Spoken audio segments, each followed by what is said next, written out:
Uma boa noite a todos e a todas. Sejam muito bem-vindos a mais uma transmissão doutrinária da Sociedade Espírita Allan Kardec de Passo Fundo. Hoje, sábado, último sábado do mês, estamos mais uma vez reunidos com o mesmo objetivo de nós buscarmos nos melhorar, nos fortalecer, buscarmos a nossa evolução, mais conhecimento, esclarecimento de dúvidas através das informações da doutrina.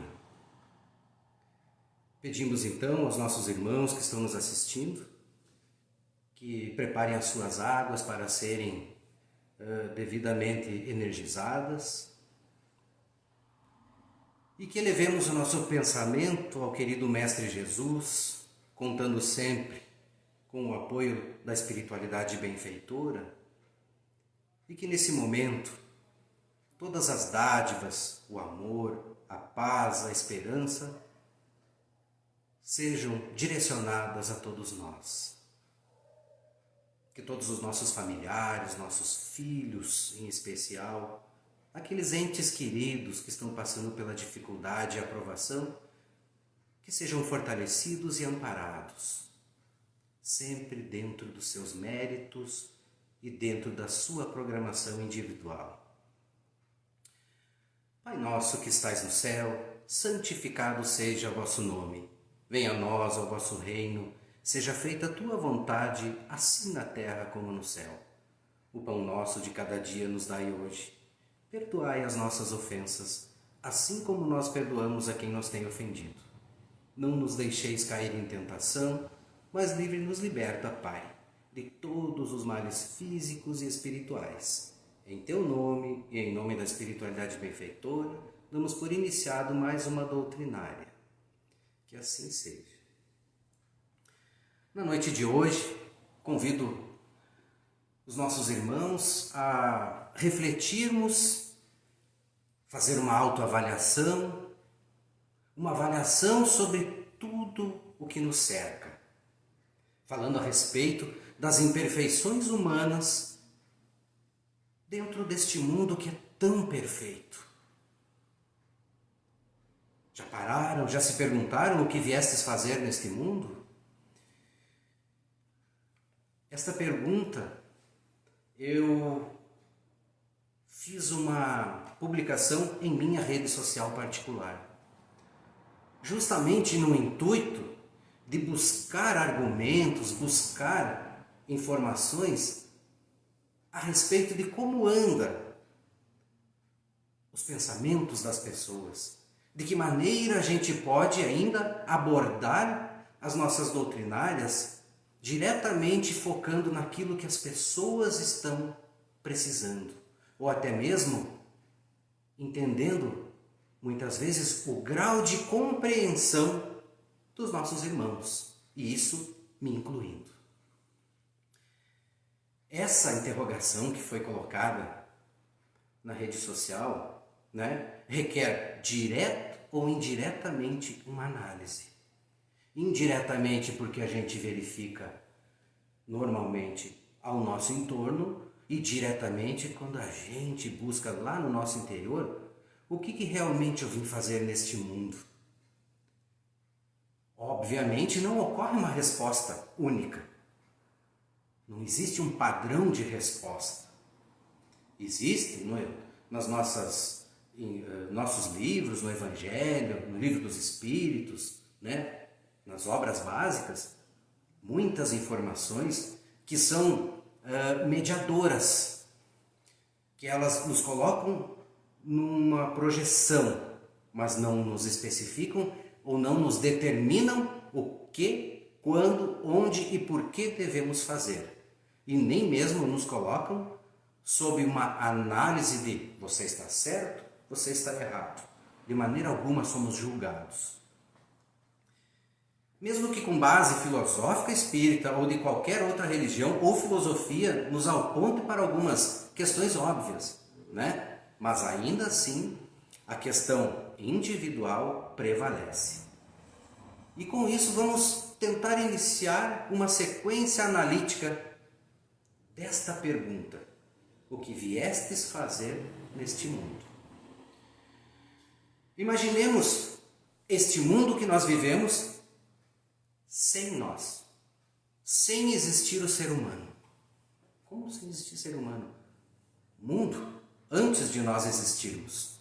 A perfeição das coisas, da natureza, a sincronia perfeita com que as coisas se construíam, se autoconstruíam.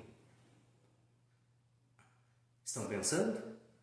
Agora vamos mudar um pouco, inserindo neste contexto o ser humano.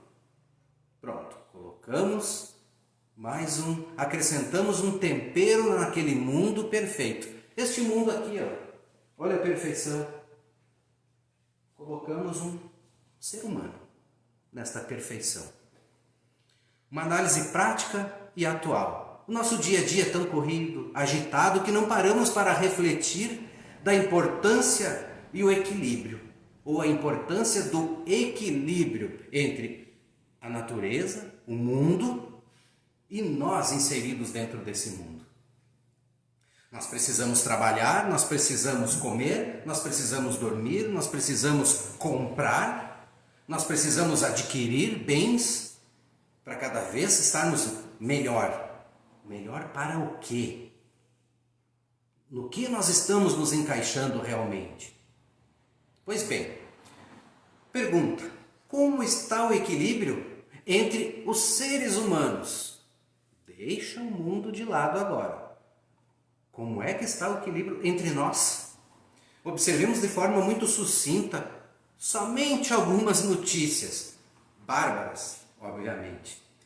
Pai ou mãe mata filho. Filho mata pai e mãe. Grávida foi assassinada. Famílias abandonadas, filhos rejeitados. Não faz parte do nosso cotidiano? Aí começamos a nos preocupar em como anda o equilíbrio entre os seres humanos. Aquele tempero que foi colocado no mundo perfeito. Já começamos a observar as imperfeições, né? Então quer dizer que, pensando friamente, tudo está perdido? Está tudo fora dos eixos? As pessoas perderam o amor próprio. E se não se tem amor próprio, logicamente espera-se o quê para com o semelhante? Se eu não tenho amor próprio, o que eu tenho para oferecer? Os comentários exemplificantes e muito construtivos naquele post que eu fiz na rede social mostraram exatamente ao contrário. Que bom. Que bom que, ao contrário do que muitas vezes a mídia nos incute, dizendo que o pai matou o filho matou o pai e a mãe, entre outros, como eu acabei de falar, parece que é o que chama a atenção. Mas aquele que diz, o filho acolheu o pai que estava desaparecido ou que estava perdido no álcool, etc e tal. Vocês ouvem falar disso? A família X está desenvolvendo uma atividade, auxiliando os menos favorecidos. Não é divulgado, mas ocorre, e muito. Mas o que chama a atenção é bem ao contrário, é a desgraça, a maledicência. É como muitas vezes a mídia se usa muito disso em propagandas, na televisão, etc e tal. Por exemplo, eu quero divulgar algo da minha empresa e eu coloco um cachorrinho e um gatinho para divulgar um produto que eu tenho. Algumas pessoas vão olhar, mas aí eu coloco uma mulher bonita, seminua, com um cachorrinho e um gatinho. Com certeza, muitos serão os acessos e os espectadores daquela determinada. Porque sempre algo que pende para o negativo parece que chama muito mais atenção.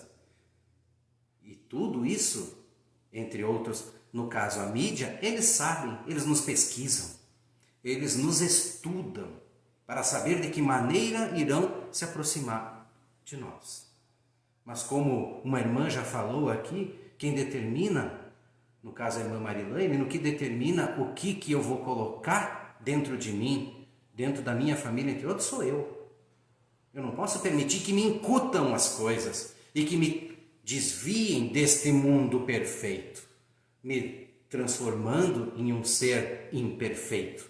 Já temos as nossas imperfeições, que trouxemos das remanescências, mas aí potencializar isso é uma opção. A pessoa precisa optar. Onde pessoas que compartilham de um modelo reequilibratório manifestaram suas ânsias de corroborar para o crescimento, para a reforma, percebendo o momento de transição. Isso é o que aquelas pessoas que fizeram aqueles breves comentários, que logo eu vou exemplificar ainda mais, colocaram. Ou seja, muito diferente daquilo que nos querem incutir, daquela negatividade. Querem transformar as coisas. Mas nós precisamos ser muito mais fortes que isso. Vamos refletir sobre algumas das inúmeras manifestações que foram postadas lá. Relembrando, a pergunta era: já parou e se perguntou o que viestes fazer neste mundo? Dentre as respostas, algumas eu elenquei aqui. Cada ser humano veio com um propósito, dado pelo Criador, assim como aves e todo tipo de animais, enfim, a natureza. Outra, ajudar o próximo, ser um conselheiro, ser um bom pai e vários outros propósitos. Teve um outro irmão que acrescentou: acredito que viemos para aprender a ser melhor, a aprender a sermos mais humanos. Outro colocou: devemos sim ser melhor. Se eu pensar que minha missão é morrer em paz, não estou errado, porque só morre em paz quem está com sentimento de ter feito algo ou grande parte daquilo que poderia ter sido feito. E isso é fato, abrindo um parêntese, e que nós vamos ser cobrados e muito. Não pelos nossos erros, mas extremamente direto sobre aquilo que eu poderia ter feito de bom, de bem, e deixei de fazer. Isto sim. Ou seja, eu tinha a faca e o queijo e eu não preparei o sanduíche. Deixei apodrecer. Isto nós vamos ser cobrados. Ser um bom filho, bom pai, ser sempre grato pelo que tem e buscar a felicidade sua e daqueles à sua volta. Outra resposta: reparar alguns dos meus erros do passado, que tenho consciência que não são poucos, mesmo que para isso Deus tenha me enviado o aprendizado através da dor. Com a doutrina espírita, estou aprendendo a aceitar. Outra, ensinar minhas crianças que amo de paixão. Viemos para aprender a ser humildes nessa terra, para resgatar nossos karmas. Todos vêm a este plano com uma missão. Tudo que está escrito nos planos do Pai de bondade, nada é por acaso. Estamos aqui para resgatar o que em outra vida deixamos de cumprir, nos tornando seres melhores, evoluir, amar uns aos outros, como o Filho do Pai nos ensinou, Jesus Cristo. Ajudar o próximo sem caridade não há salvação. A vida e o desencarne são mistérios do Pai. Tudo está escrito, com cada um. A nossa colheita vai depender da nossa semeadura. Olha que legal isso. Propagar o bem de forma natural, ajudando o próximo. Essas e tantas outras manifestações, irmãos, comprovam veementemente que cada um de nós, dentro do seu processo evolutivo, inconscientemente, sabe o que veio fazer nesse mundo. Sem que nós percebamos isso. A gente sabe o que veio fazer aqui, lá no nosso interior. O que a gente faz, muitas vezes, reluta. Reluta com aquela voz, dizendo: isso não é meu. Aprendamos a prestar atenção na nossa voz interior. A voz interior, em boa parte das vezes, são os nossos irmãos intuidores, entre tantos outros. Tem plena consciência e que não cabe a nenhum de nós sequer pensar em julgar a situação alheia, podendo sim, através do seu conhecimento edificador, aconselhar, estender a mão e, acima de tudo, acolher o irmão em dificuldade. Todos nós somos merecedores e temos por direito a nova oportunidade. Ah, não adianta, como eu já escutei, eu não adianta, não tenho, eu acho que eu fui abandonado, eu não mereço mais oportunidade, eu errei em tudo que eu podia errar. Mas não é bem assim que o Pai pensa. E logo mais adiante nós vamos ver isso, com algumas questões do Livro dos Espíritos. Mas enfim, vou repetir, todos nós somos merecedores e temos por direito a nova oportunidade. Esta nova oportunidade, quem é que nos dá?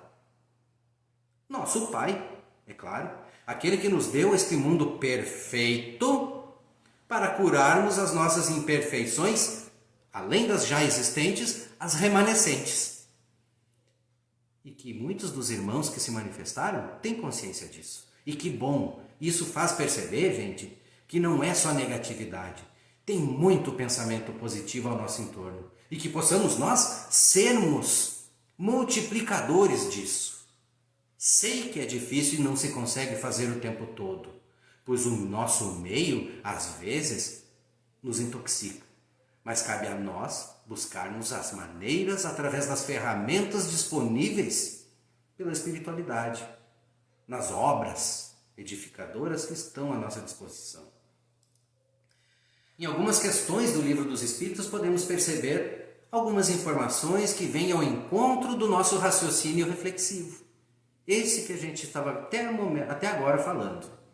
Por exemplo, no capítulo do Livro dos Espíritos que fala da diversidade das raças humanas, na questão 52, ela é bem interessante. Olha só. De onde provêm as diferenças físicas e morais que distinguem as raças humanas na Terra? Resposta. Do clima, da vida e dos costumes.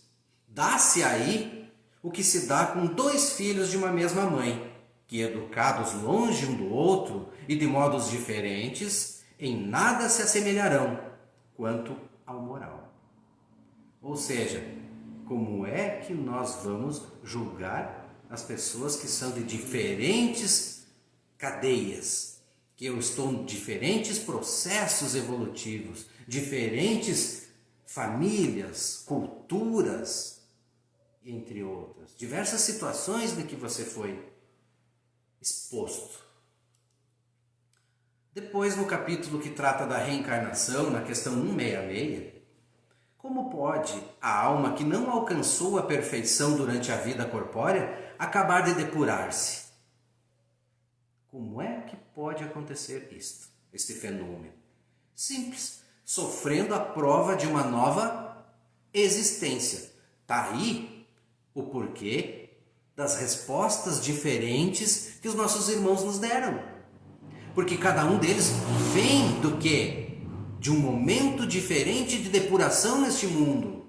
Neste mundo puro. Né? E é desta forma que nós vamos resgatando. Cada um de nós tem os seus resgates. É muito diferente um do outro. Dentro desta mesma questão 166, na letra A, diz assim: como realiza essa nova existência? Será pela sua transformação como espírito? Será que o espírito transforma? De novo, depurando-se.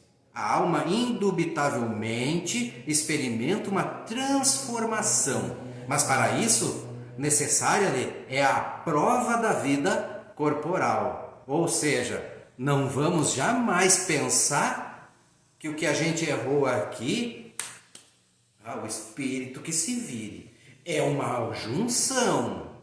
O espírito depende de nós, nós dependemos dele. Nós somos, como diz, unha e carne. E onde um vacilar, os dois caem.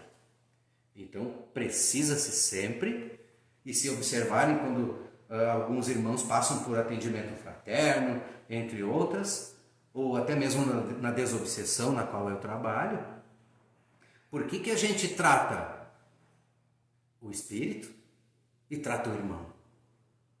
Porque são duas situações, mas que trabalham juntos, precisam estar juntos, precisam depurar-se.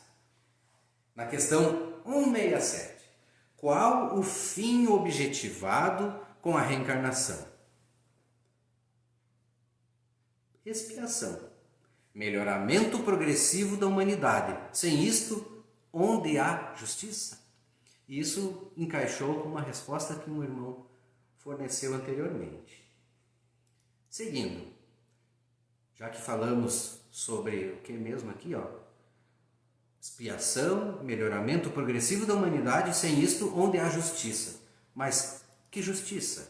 Vamos falar na questão 171, lá no capítulo que trata de justiça da encarnação, ou justiça da reencarnação. Em que se funda o dogma da reencarnação? Na justiça de quem? De Deus. E na revelação, pois incessantemente repetimos: o bom Pai deixa sempre aberta a seus filhos uma porta para o arrependimento.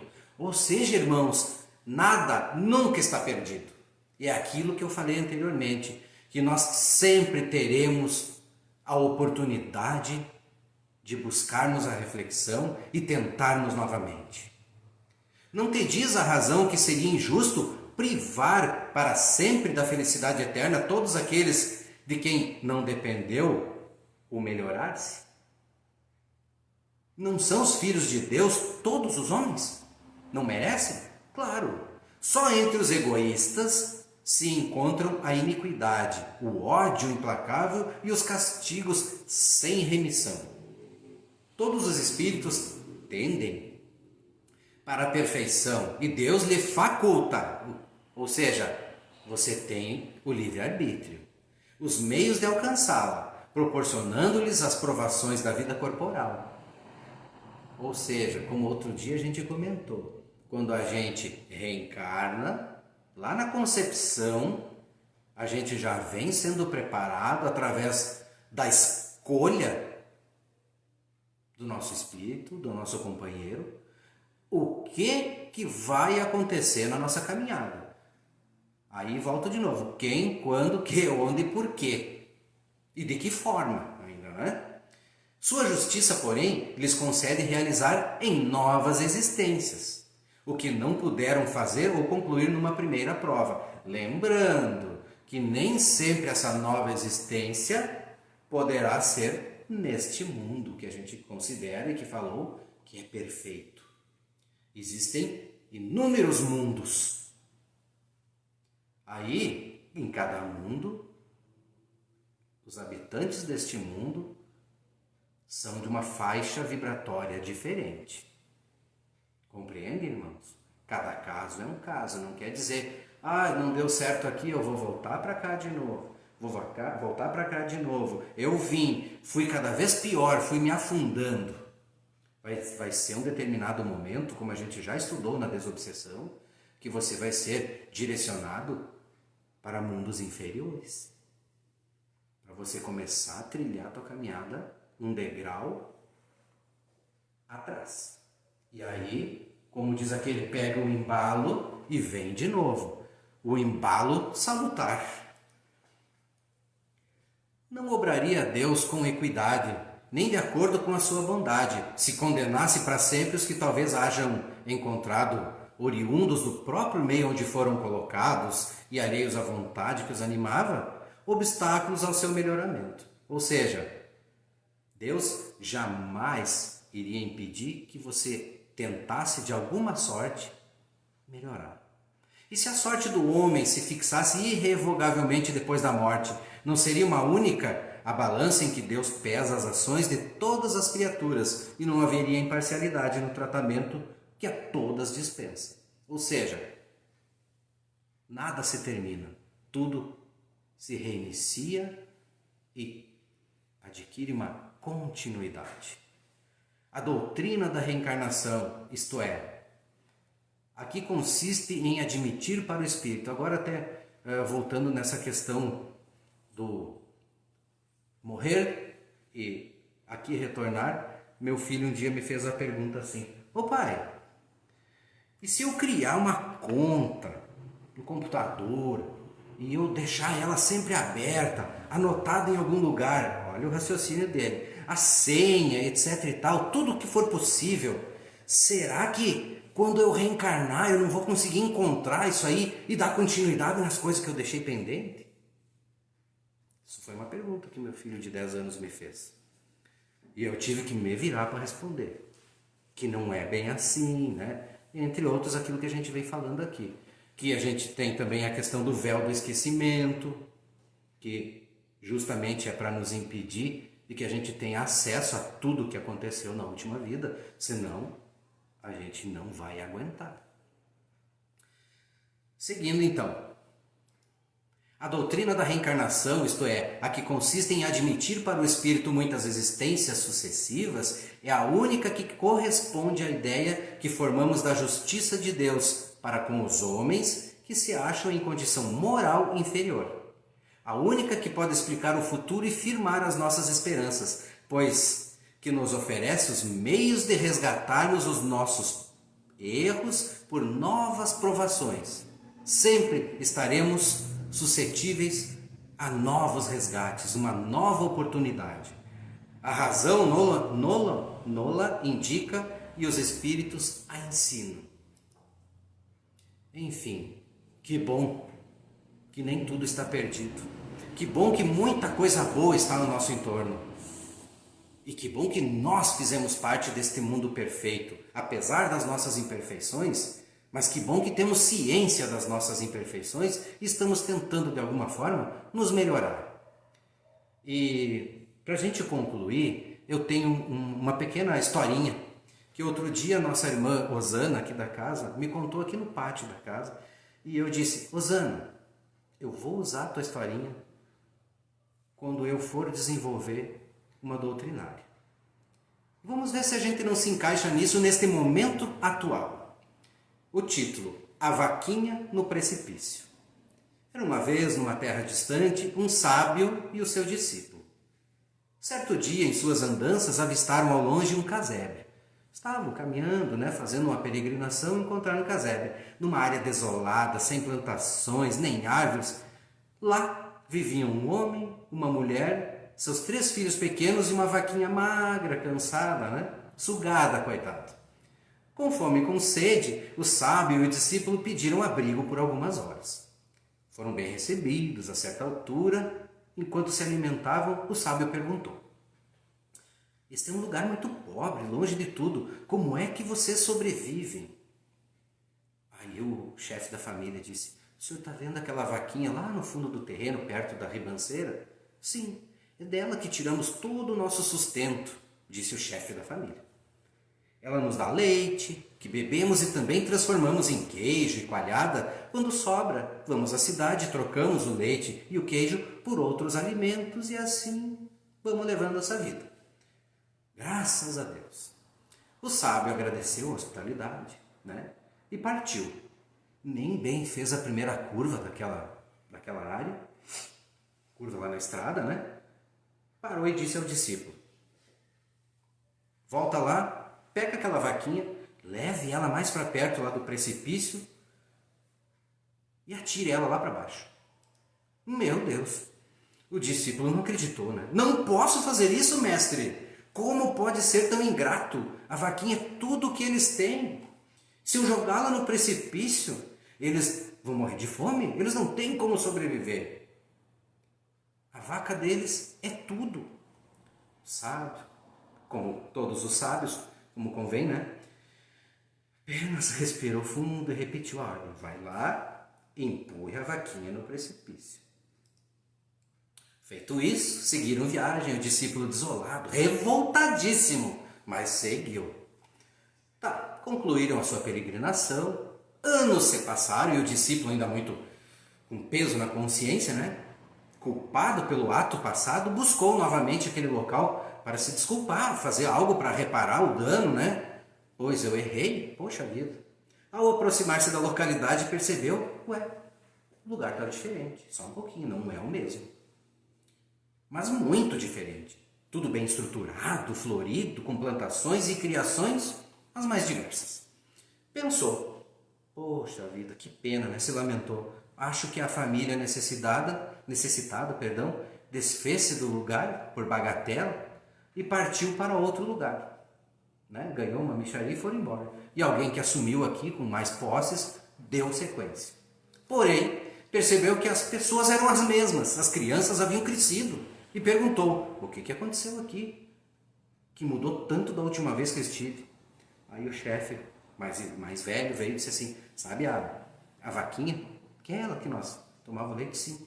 Pois é, caiu do precipício. Ficamos sem ter de onde tirar o sustento, mas percebemos que o nosso mundo é perfeito.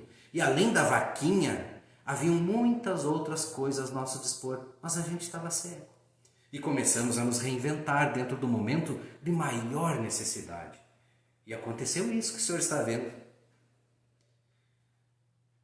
Então, irmãos, concluímos o nosso encontro de hoje refletindo que a zona de conforto e a rotina destroem a criatividade de todas as pessoas.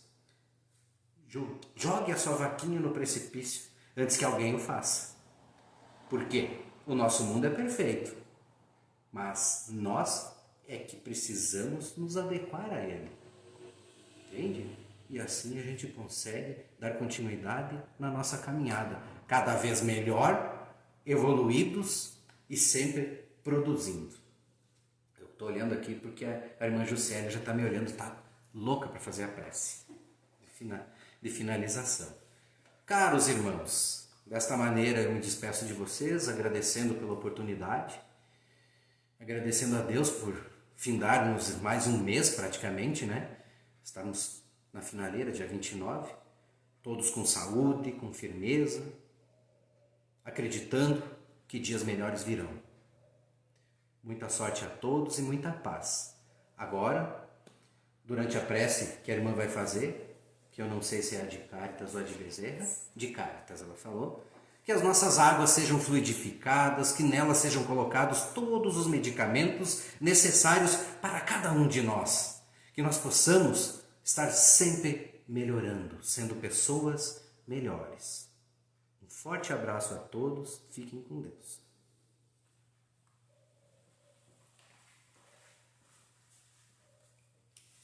Boa noite, queridos irmãos, que luzes e luzes se façam em toda a humanidade. E tudo o que pedirdes na oração, crendo o recebereis. Prece de Cáritas. Deus, nosso Pai, que sois todo poder e bondade, dai força àquele que passa pela provação, dai a luz àquele que procura a verdade, e ponde no coração do homem a compaixão e a caridade. Deus, dai ao viajor a estrela guia, ao aflito a consolação, ao doente o repouso. Pai, dai ao culpado o arrependimento, ao espírito a verdade, à criança o guia, ao órfão o Pai. Senhor, que a vossa bondade se estenda sobre tudo que criaste. Piedade, Senhor, para aqueles que não vos conhecem, esperança para aqueles que sofrem. Que a vossa bondade permita os espíritos consoladores derramarem por toda parte a paz, a esperança e a fé. Deus, um raio, uma faísca do vosso amor pode abrasar a terra. Deixai-nos beber nas fontes desta bondade fecunda e infinita, e todas as lágrimas secarão, todas as dores se acalmarão. Um só coração, um só pensamento subirá até vós, como um grito de reconhecimento e de amor. Como Moisés sobre a montanha, nós vos esperamos com os braços abertos.